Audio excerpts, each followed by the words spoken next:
We're looking past the virus. Now, I want to say that with all respect, because I know personally people who have passed away because of this virus, or linked to this virus. And so I in no way want to insult anyone who is grieving or going through that process of mourning.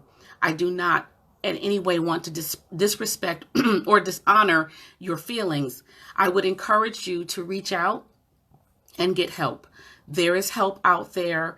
If you have a church home, start there. If you aren't a part of a church or you're not a Christian, reach out to your local community and find out what resources they have available to help you. There is help out there. Even though you may feel alone, you're really not alone. You're really not alone. So don't suffer in silence. Get the help that you need. And with that said, I just want to continue talking about how we want to focus on after, because every day that passes brings us a day closer to the end of this. And like I said before, business as usual has changed. Life has changed. And so we must adjust and adapt.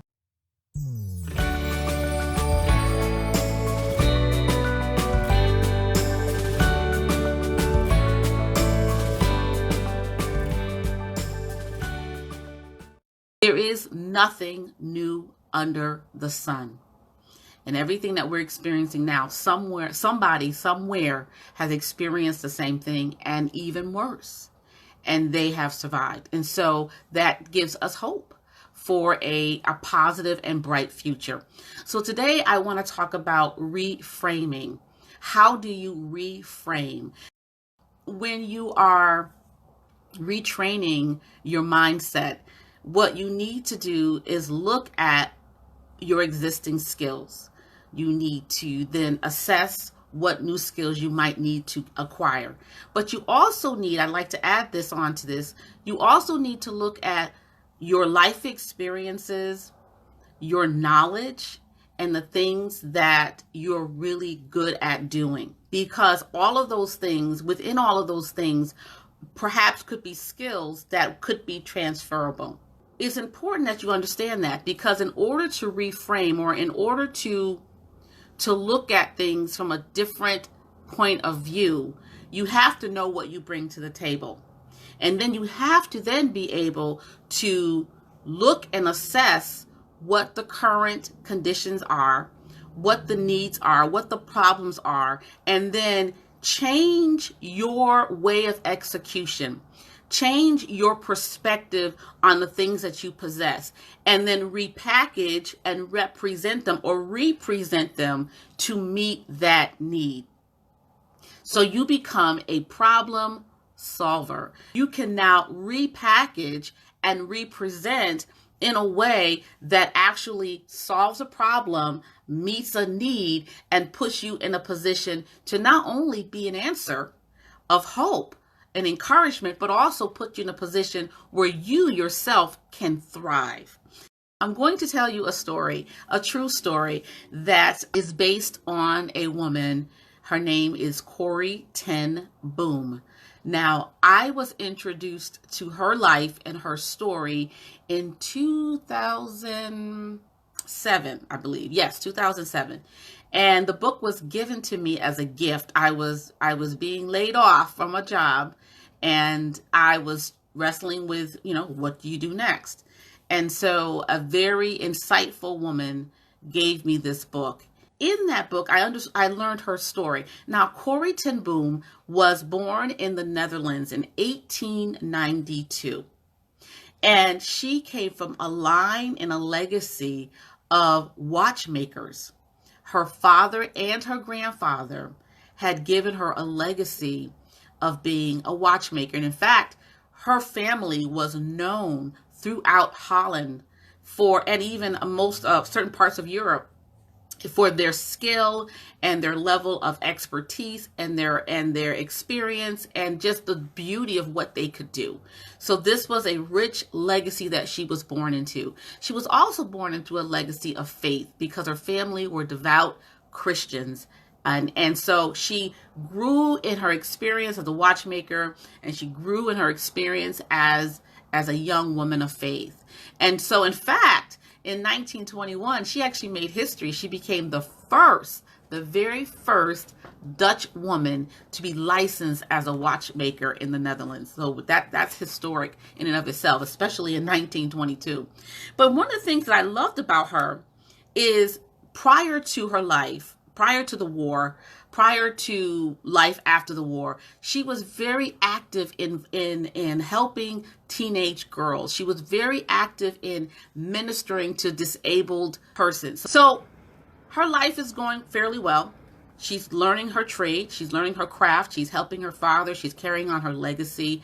She has made history as becoming the first licensed woman watchmaker in the Netherlands. She's helping and she's serving God and she's doing all these wonderful things. And then in 1940, the Nazis invade their country and completely take over. And so now life as she knew it has changed. Sounding familiar, isn't it?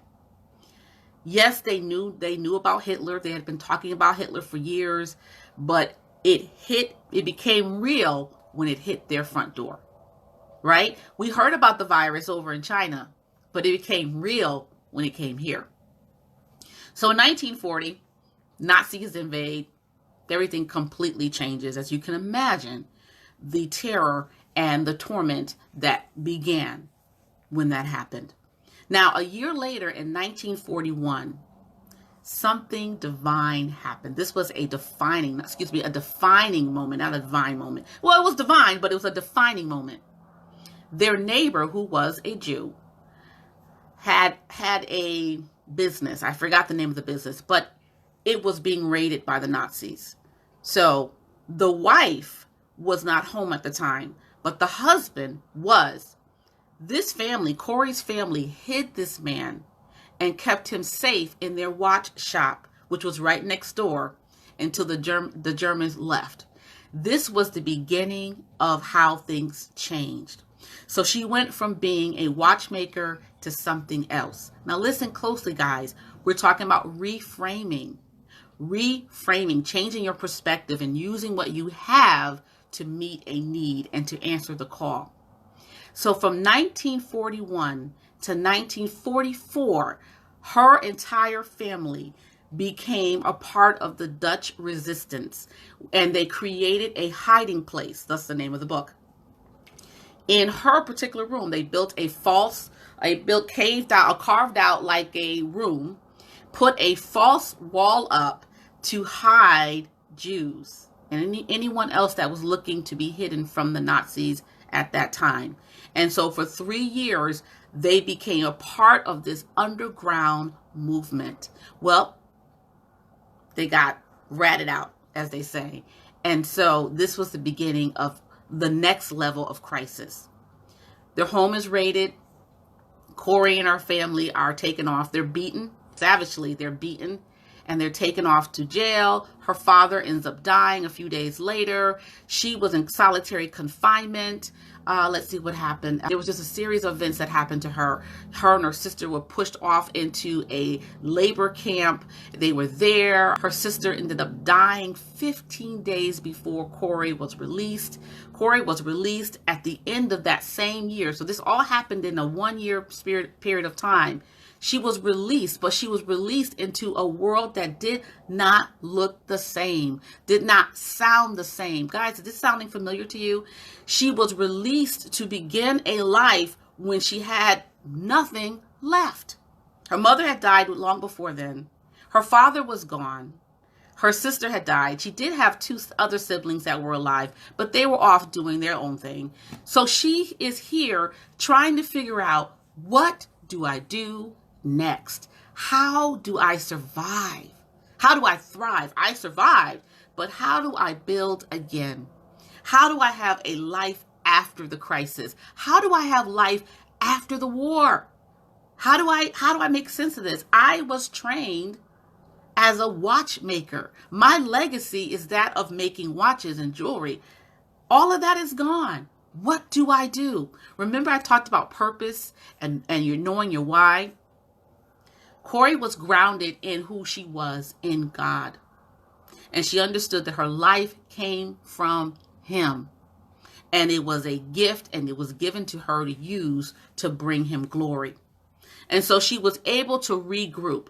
Now, let me back up a little bit, because when she was in the labor camp with her sister, this is interesting. They were doing worship services. They had smuggled in a Bible, and they were secretly holding worship services. Guys, listen, this is something we can learn something from this. We can learn how to react and how to respond in the midst of a pandemic or a crisis, how to not give up hope, how to keep our focus, how to keep doing what we know is right, even when everything around us doesn't feel right. So anyways, in this labor camp situation with her sister, before her sister passed away, they were talking about the future. Another lesson. They never let go of their hope that they would be free. You cannot ever let go of the hope that you're going to come out of this. If you are in this situation and you've already decided that hope is over, hope is gone, hope is over, hope is gone. These two sisters, after being beaten, after being pulled away from their family, after being imprisoned, after being in solitary confinement, losing their father, losing all contact with their family, not even knowing if they're dead or alive. All of that is going on. And they're talking about their future. They're making plans about things that they're going to do when they get out. How?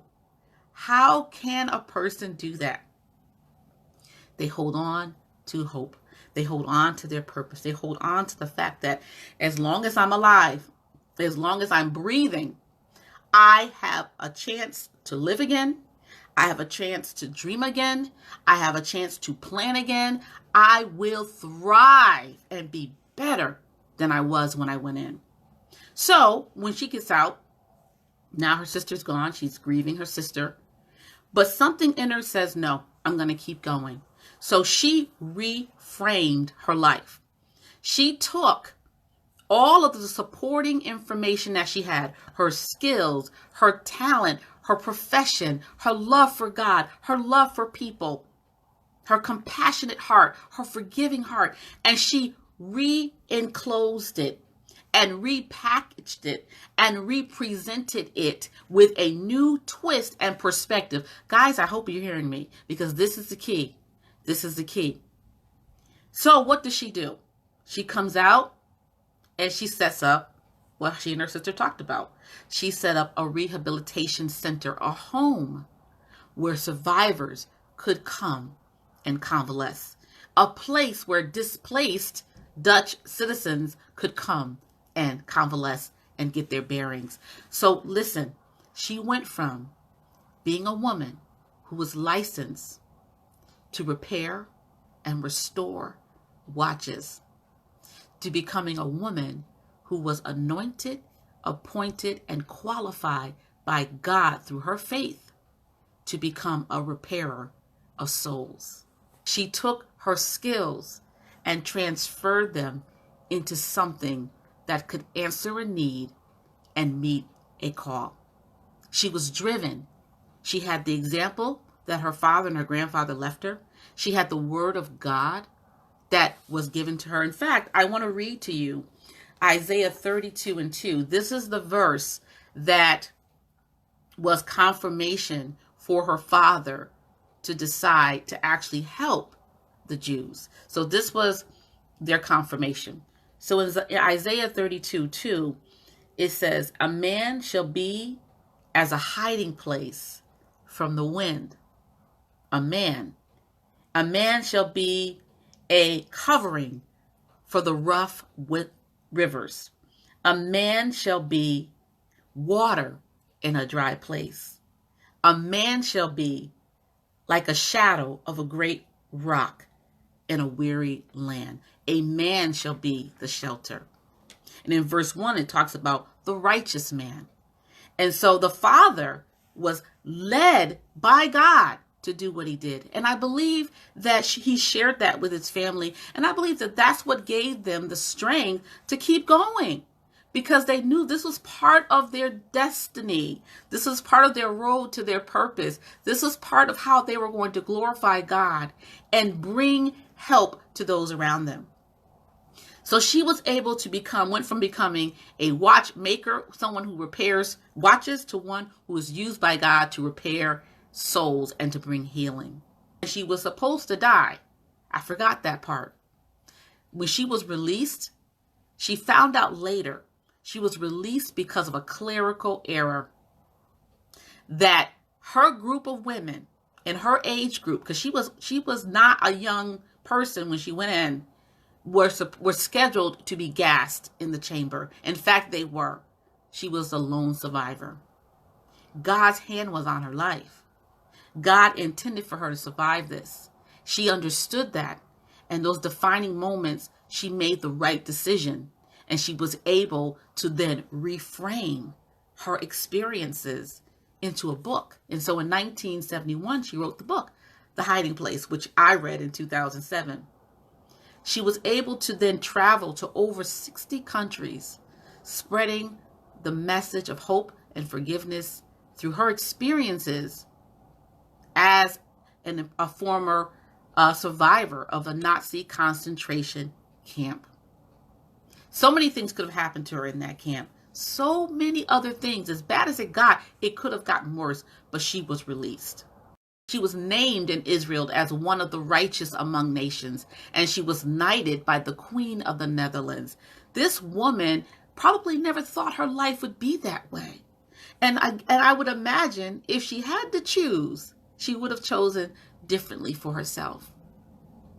But she took a circumstance that was beyond her control, a circumstance that she had no way of stopping.